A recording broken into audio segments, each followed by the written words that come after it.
Oh boy. Because I've been on a horror movie kick recently. Okay, I I should have locked the door when you came by. I guess my entire life was a horror movie kick. But really, you should see a therapist about that. Dr. Phil. yeah.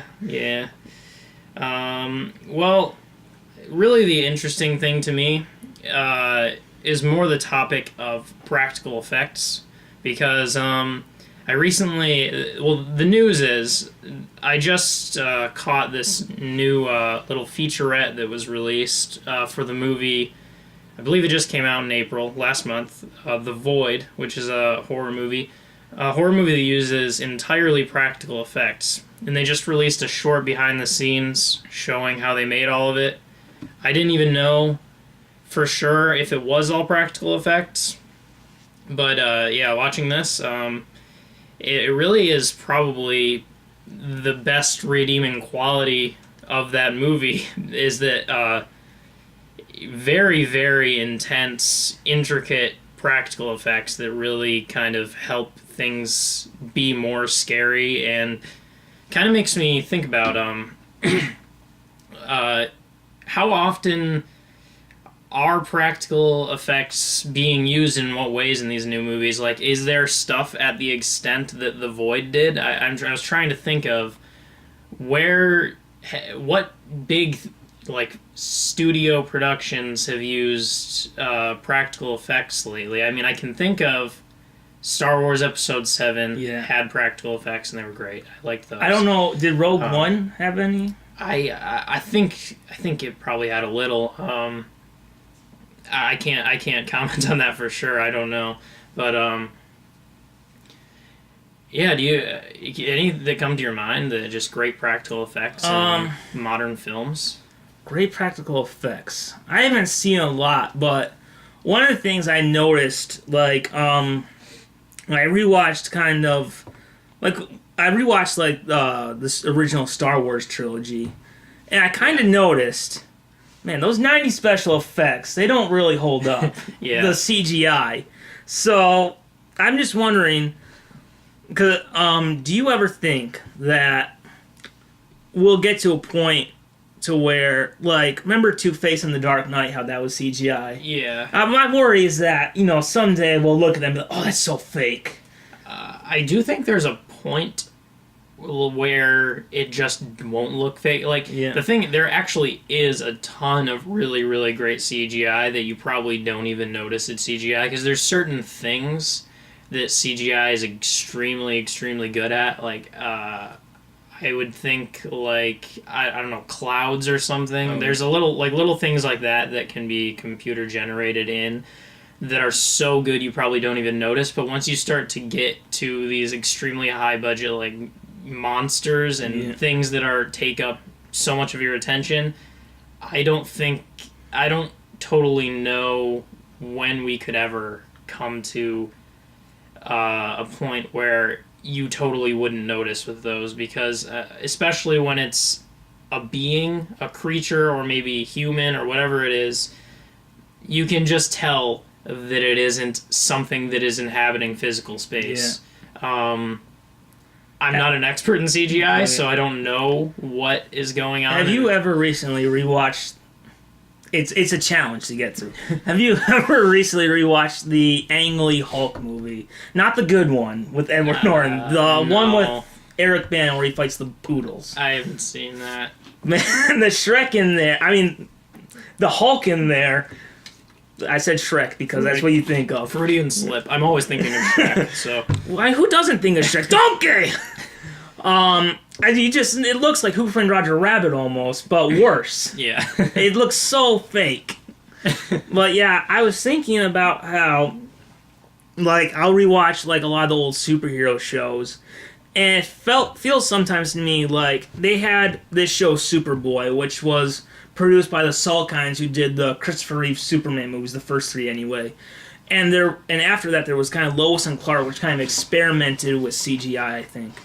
And the Superboy show that came before it, which used, at least for flying, more practical effects, like his takeoffs and all that, looks so much better then where like in Lois and Clark, well, at least the early Lois and Clark, where like the cape kind of like takes over the whole screen and suddenly she's flying. Yeah.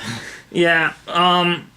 Yeah. Have you recently? Have you watched the original Star Wars recently? I did around the release of Episode 7. Yeah. I caught up on all of them. But... Do you feel like?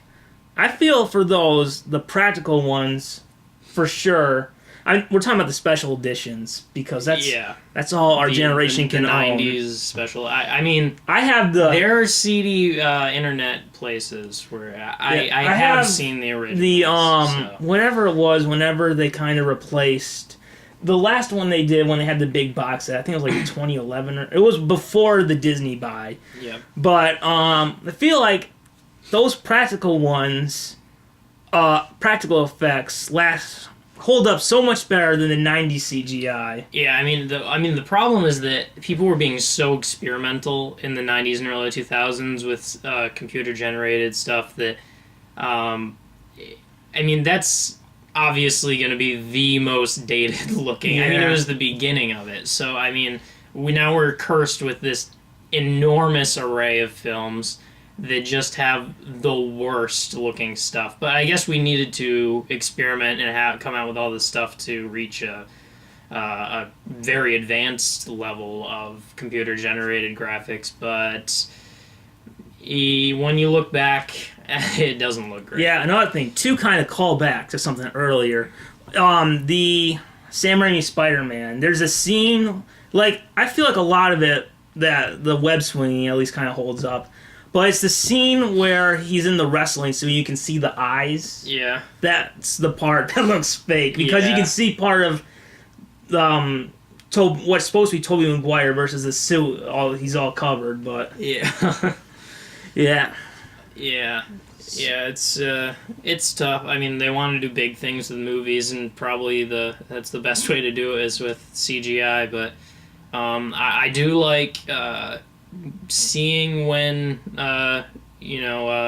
crews will get together and try some awesome modern practical effects because especially with the modern like cameras and way of filming and everything, they can look really interesting. Do you feel modern practical effects are better now because they have to compensate for CGI?